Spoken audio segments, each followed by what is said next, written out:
Assalamualaikum warahmatullahi wabarakatuh. Selamat pagi anak-anak semuanya. Alhamdulillah pagi ini kita bisa bertemu lagi dalam pembelajaran online pendidikan agama Islam dan seni. Tuh ya anak-anak, kali ini sebagai suplemen dari materi yang sudah Bapak sampaikan di dalam PDF, kita bisa lihat film-film mengenai kisah dakwah Nabi ketika di Madinah. Yang pertama adalah saat Nabi hijrah. Silakan diperhatikan, ditonton filmnya ya. Terima kasih.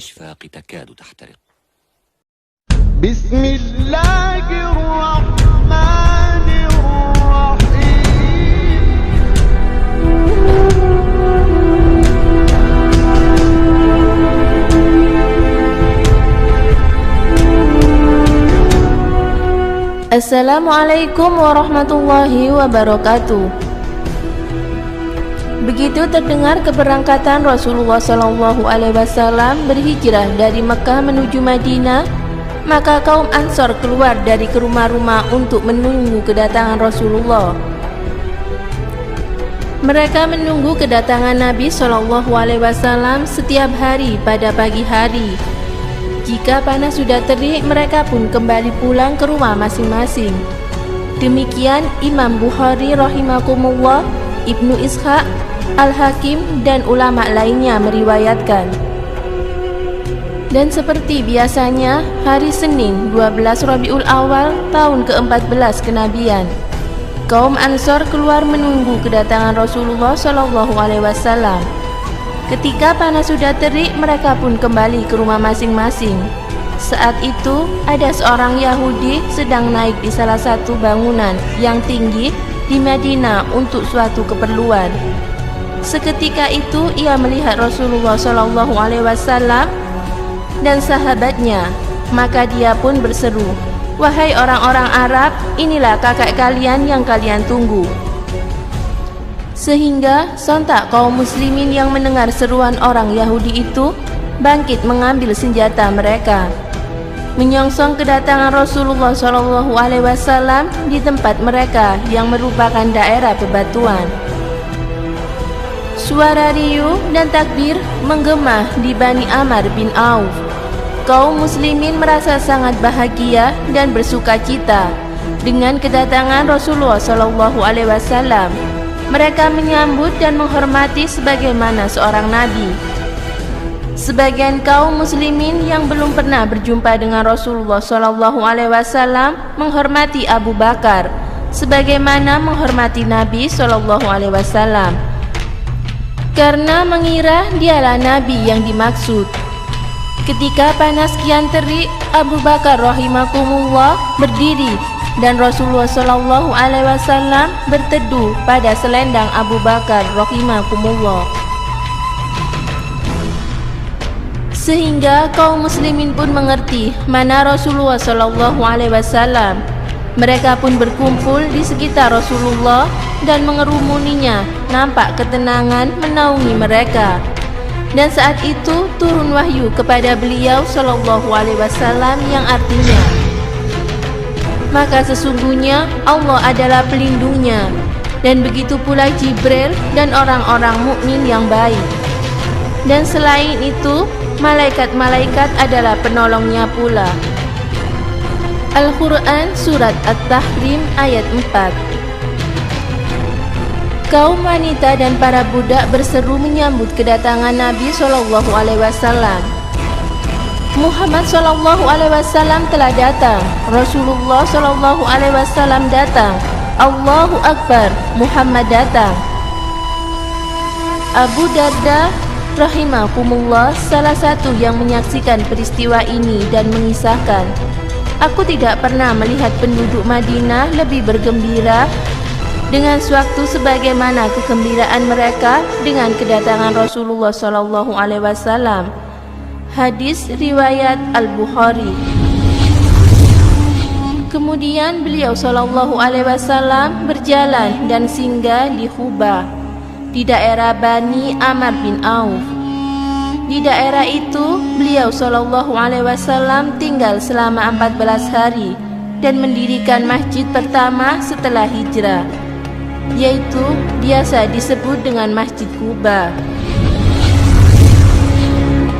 Ketika hendak memasuki Madinah, Rasulullah Shallallahu Alaihi Wasallam mengirim pesan kepada para pembesar Bani Najjar, dan mereka pun berdatangan dengan pedang terhunus. Rasulullah Shallallahu Alaihi Wasallam mengendarai tunggangannya, lagi ditemani Abu Bakar radhiyallahu an, berjalan ke arah Madinah. Ketika sampai di daerah Bani Salim bin Auf, mereka mendapati hari Jumat. Rasulullah Shallallahu Alaihi Wasallam melaksanakan sholat Jumat di suatu lembah bersama para sahabatnya yang berjumlah sekitar 100 orang. Ini merupakan sholat Jumat pertama yang dilakukan Rasulullah Shallallahu Alaihi Wasallam di dalam kota.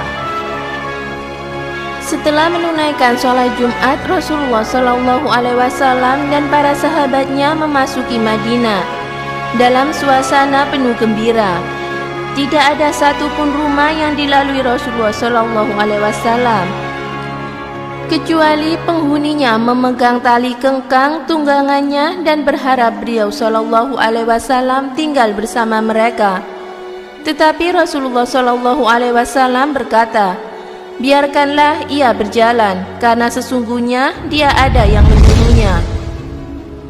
Unta tunggangan Rasulullah Shallallahu Alaihi Wasallam terus berjalan hingga sampai di Bani Nujah, tempat Masjid Nabawi sekarang ini. Unta itu pun berhenti, namun Rasulullah Shallallahu Alaihi Wasallam tidak turun dari atas tunggangannya. Unta itu bangkit dan ia berjalan lagi.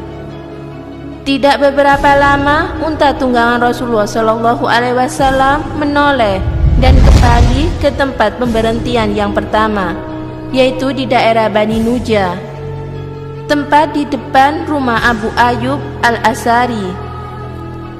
Akhirnya Rasulullah Shallallahu Alaihi Wasallam turun. Melihat hal ini, Abu Ayyub radhiyallahu an bergegas menghampiri barang bawaan Rasulullah Shallallahu Alaihi Wasallam. Sejurus kemudian memasukkannya ke dalam rumahnya, dan Rasulullah Shallallahu Alaihi Wasallam bersabda, yang artinya, si pemilik barang ikut bersama barangnya. Rumah Abu Ayyub radhiyallahu an terdiri dari 2 tingkat. Rasulullah Shallallahu Alaihi Wasallam tinggal di bagian bawah, sedangkan Abu Ayyub radhiyallahu an dan istrinya di bagian atas. Suatu malam, Abu Ayyub radhiyallahu an tersadar keberadaan dirinya, sehingga ia berkata, "Kita berjalan di atas kepala Rasulullah Shallallahu Alaihi Wasallam." Lalu mereka minggir dan tidur di bagian bawah tepinya. Kemudian ia meminta Rasulullah Shallallahu Alaihi Wasallam agar pindah ke bagian atas, sedangkan Abu Ayyub radhiyallahu an dan istrinya pindah ke bawah. Mendengar permintaan Abu Ayyub radhiyallahu an, maka Nabi Shallallahu Alaihi Wasallam menimpali.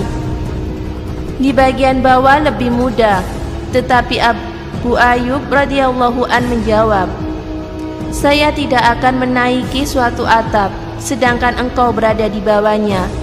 Maka Rasulullah Shallallahu Alaihi Wasallam pun pindah naik ke bagian atas rumah Abu Ayyub, dan Abu Ayyub pun turun menempati bagian bawah. Abu Ayyub radhiyallahu an membuat makanan untuk Rasulullah Shallallahu Alaihi Wasallam. Ketika wadah makanan dikembalikan, ia menanyakan bekas tempat tangan Rasulullah Shallallahu Alaihi Wasallam. Lalu diikutinya tempat itu. Suatu hari Abu Ayyub radhiyallahu an membuatkan makanan yang ada bawang putihnya untuk Rasulullah Shallallahu Alaihi Wasallam. Ketika dikembalikan, ia pun menanyakan bekas tempat tangan Rasulullah Shallallahu Alaihi Wasallam. Namun dijawab, beliau Shallallahu Alaihi Wasallam tidak makan. Mendengar jawaban itu, Abu Ayyub kaget.